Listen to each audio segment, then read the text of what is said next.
Halo, selamat datang kembali dalam video pembelajaran saya kali ini. Pada saat ini kita akan membahas mengenai interaksi antar negara-negara ASEAN. Pernahkah kalian berpikir mengapa negara-negara ASEAN menjalin kerjasama? Atau apa saja faktor-faktor pendorong dan penghambat kerjasama negara-negara ASEAN? Serta apa saja bentuk-bentuk kerjasama yang terjalin antar negara-negara ASEAN? Interaksi antar negara-negara ASEAN yang akan kita bahas pada saat ini yaitu mengenai pengertian kerjasama, faktor pendorong dan penghambat kerjasama, serta bentuk-bentuk kerjasama antar negara-negara ASEAN. Kerjasama adalah menjalin hubungan antara dua negara atau lebih demi mencapai suatu kesepakatan. Ada beberapa faktor pendorong kerjasama antar negara-negara ASEAN. Yang pertama adalah kesamaan sumber daya alam. Kesamaan sumber daya alam antara beberapa negara dapat mendorong terbentuknya kerjasama antar negara. Sebagai contoh, beberapa negara penghasil minyak bumi membentuk suatu kerjasama yang diberi nama OPEC atau Organization of Petroleum Exporting Countries. Yang kedua adalah karena perbedaan sumber daya alam. Perbedaan sumber daya pangan di setiap negara ASEAN juga melahirkan kerjasama. Sebagai contoh, Indonesia mengekspor hasil pertanian ke Singapura, dan Indonesia juga mengimpor beras dari Myanmar dan Thailand untuk memenuhi kebutuhannya. Kemudian faktor pendorong kerjasama yang ketiga adalah karena adanya kesamaan wilayah atau kondisi geografis. Karena kesamaan letak geografis, beberapa negara di suatu kawasan pada umumnya mengadakan kerjasama untuk menjaga stabilitas dan keamanan negara. Sebagai contoh, negara-negara yang terletak di wilayah Asia Tenggara membentuk kerjasama melalui organisasi ASEAN atau Association of Southeast Asian Nations. Selain faktor pendorong, ada juga faktor penghambat kerjasama. Yang pertama yaitu perbedaan ideologi. Perbedaan ideologi dapat menghambat kerjasama antar negara-negara ASEAN. Namun, faktanya saat ini hampir tidak ada negara ASEAN yang menutup diri dari kerjasama antar negara ASEAN. Yang kedua adalah konflik dan peperangan. Kondisi konflik dan peperangan yang terjadi di dalam negeri maupun antara negara itu mengganggu stabilitas negaranya sehingga akan menghambat kerjasama. Kemudian yang ketiga adalah kebijakan protektif. Suatu negara yang menerapkan kebijakan yang bertujuan melindungi kepentingan dalam negeri dan meningkatkan daya saing akan menghambat kerjasama. Misalnya, tidak menerima impor hasil pertanian karena dapat mempengaruhi kondisi pendapatan hasil pertanian di dalam negerinya. Yang keempat adalah perbedaan kepentingan tiap negara. Kerjasama dibutuhkan bagi perkembangan dan masa depan negara di dunia. Akan tetapi, dalam kerjasama antar negara, tiap-tiap negara memiliki kepentingan yang berbeda. Perbedaan ini dapat menghambat kerjasama yang harmonis. Nah, sekarang apa saja bentuk-bentuk kerjasama negara-negara ASEAN? Yang pertama, bentuk kerjasama dalam bidang ekonomi. Kerjasama antar negara-negara anggota ASEAN dalam bidang ekonomi dilakukan guna meningkatkan pertumbuhan ekonomi serta pembentukan pasar dan produksi.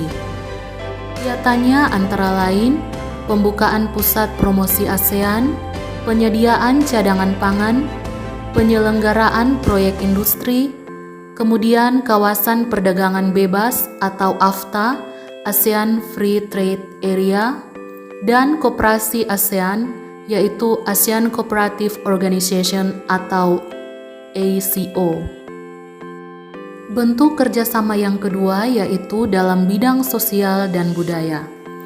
Kerjasama antar negara-negara anggota ASEAN dalam bidang sosial dilakukan agar tercipta kerukunan dan kemajuan bersama. Kerjasama dalam bidang sosial dan budaya dilaksanakan oleh COSD atau Committee on Social Development. Kegiatannya antara lain bidang pembangunan sosial dengan menekankan kesejahteraan golongan berpendapat rendah, perluasan kesempatan kerja, serta pembayaran upah yang wajar, membantu kepada kaum wanita dan pemuda dalam usaha-usaha pembangunan, kemudian menanggulangi masalah-masalah perkembangan penduduk dengan bekerja sama dengan badan-badan internasional yang bersangkutan, kemudian pengembangan sumber daya manusia, peningkatan kesejahteraan, program peningkatan kesehatan, yaitu makanan dan obat-obatan, kemudian pertukaran budaya dan seni, juga Festival Film ASEAN, penandatanganan kesepakatan bersama di bidang pariwisata ASEAN, ASEAN Tourism Agreement atau ATA, serta penyelenggaraan pesta olahraga 2 tahun sekali melalui SEA Games. Kemudian bentuk-bentuk kerjasama dalam bidang politik dan keamanan. Kerjasama politik ini ditujukan untuk menciptakan keamanan, stabilitas, dan perdamaian antar negara di ASEAN. Bentuk kerjasamanya antara lain Traktat Bantuan Hukum Timbal Balik di bidang pidana atau Treaty on Mutual Assistance in Criminal Matters atau MLAT, kemudian Konvensi ASEAN tentang Pemberantasan Terorisme atau ASEAN Convention on Counter-Terrorism atau ACCT, kemudian Pertemuan Para Menteri Pertahanan ASEAN Defense Minister Meeting atau ADMM yang bertujuan mempromosikan perdamaian dan stabilitas kawasan melalui dialog serta kerjasama di bidang pertahanan dan keamanan. Penyelesaian sengketa Laut Cina Selatan, kerjasama pemberantasan kejahatan lintas negara yang mencakup pemberantasan terorisme, perdagangan obat terlarang, pencucian uang, penyelundupan, dan perdagangan senjata ringan dan manusia, bajak laut, kejahatan internet, dan kejahatan ekonomi internasional, serta kerjasama di bidang hukum, bidang migrasi dan kekonsuleran, serta kelembagaan antar parlemen. Yang keempat adalah bentuk kerjasama dalam bidang pendidikan.